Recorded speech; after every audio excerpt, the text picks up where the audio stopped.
नमस्कार प्यारे बच्चों, आप लोग कैसे हो? उम्मीद करते हैं कि आप लोग बेहतर होंगे और मन लगाकर पढ़ाई कर रहे होंगे। आज आप लोग के लिए लेकर आए हैं हिंदी का ऑब्जेक्टिव क्वेश्चन जो नागरी लिपि है।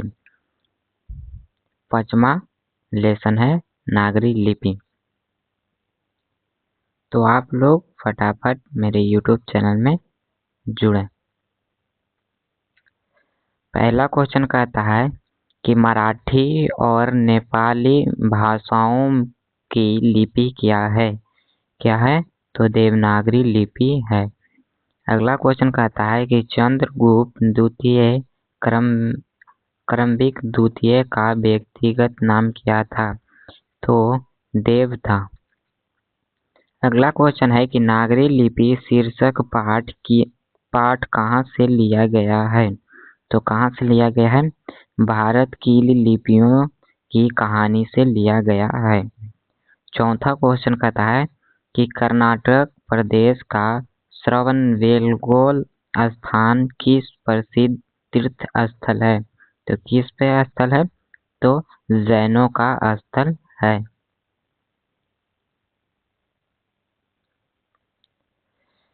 पांचवा क्वेश्चन कहता है कि नागरी लिपि का कौन सा शासक अपने विधानुराग के लिए इतिहास में प्रसिद्ध है? तो किसके लिए प्रसिद्ध है? तो परमार शासक भोज के लिए प्रसिद्ध है। किस शासक ने ऐसा सिक्का चलाया जिस पर नागरी लिपि में रामसिंह शब्द अंकित है? तो किस शासक ने चलाया है? तो बादशाह अकबर ने। बीच होगा, इसका करेक्ट आंसर हो जाएगा। हिंदी तथा इसकी विविध बोलियां किस लिपि में लिखी जाती है? तो किस लिपि में लिखी जा सकती है? तो देवनागरी में लिखी जा सकती है। 8वां क्वेश्चन कहता है कि हिंदी के आदि कवि कौन हैं? तो हिंदी के आदि कवि कौन है? सरहद पाद जो हैं हिंदी के आदि कवि हैं।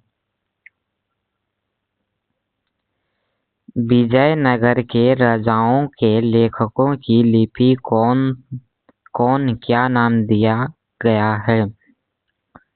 तो क्या नाम दिया गया है? तो नंदी नागरी लिपि नाम दिया है। परंपरा शासक भोज कहाँ के रहने वाले थे? तो धारा नागरी के रहने वाले थे। कहता है सूर्य नामक पुस्तक किनकी रचना है? तो सूर्य नामक जो है गुणाकर मूल्य की रचना है। भारत लिपियों की कहानी पुस्तक के रचयिता कौन है? तो गुणाकर मूल्य हैं। आप लोग वीडियो को लाइक करें, ठीक है। अगला क्वेश्चन है नागरी लिपि निबंध के लेखक निबंधकार हैं तो कौन है? तो गुणाकर मूल्य हैं। 14 क्वेश्चन है कि दोहा कोश किनकी रचना है? तो दोहा कोश सरहद पाद की रचना है।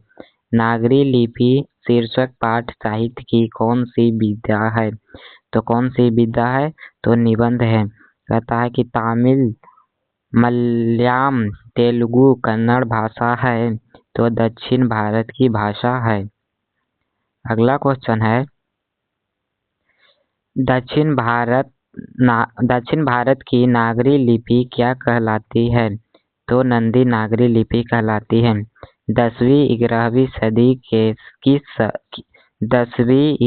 सदी में किस रचना ने भारत यूरोप के बीच व्यापार संबंध के बारे में बताया था?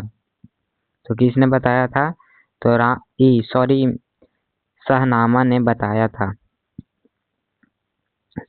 ने बताया था। 12वीं सदी के केरल शासकों के सिक्कों पर वीर केरल जैसा शब्द लिपि अंकित था। तो किसका अंकित था? तो देवनागरी का अंकित था।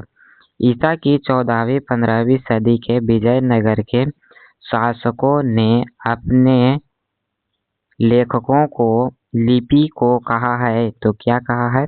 तो नंदी नागरी कहा है, ठीक है। तो आप लोग मेरे YouTube चैनल में बने रहें और इस वीडियो को ज़्यादा से ज़्यादा शेयर और लाइक करें, ठीक है। अगला क्वेश्चन कहता है सरहद पाद की कृति है तो सरहद पाद की कृति दोहा कोश है। हिंदी लिखी जाती है, हिंदी लिखी जाती है तो हिंदी किस में लिखी जाती है?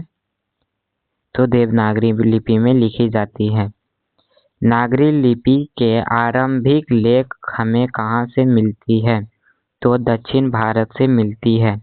देवनागरी लिपि के टाइप लगभग कितने पहले बने तो 2 सदी पहले बने हैं। गुप्त काल के किस लिपि का संबंध है? तो ब्राह्मणी संबंध है। क्या है? ब्राह्मणी संबंध है। मुलेजी ने मिडिल स्तर तक किस भाषा को पढ़ा? तो किस भाषा को? मराठी भाषा तक को पढ़ा।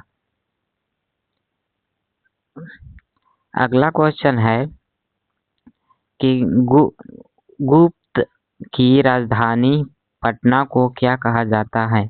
गुप्त की राजधानी पटना को क्या कहा जाता है? तो देवनागरी कहा जाता है। 30 क्वेश्चन है कि नंदी नागरी लिपि पाठ किस लिपि में रचित है? तो किस लिपि में? तो देवनागरी लिपि में रचित है। आज हम लोग ने टोटल 30 क्वेश्चन पढ़ा है। तो आप लोग इस वीडियो को देखें और इसे ज़्यादा से ज़्यादा शेयर करें। अगर आपको PDF लेना है तो मेरे व्हाट्सएप ग्रुप में जुड़ जाएं, उसका लिंक डिस्क्रिप्शन में दिया हुआ है।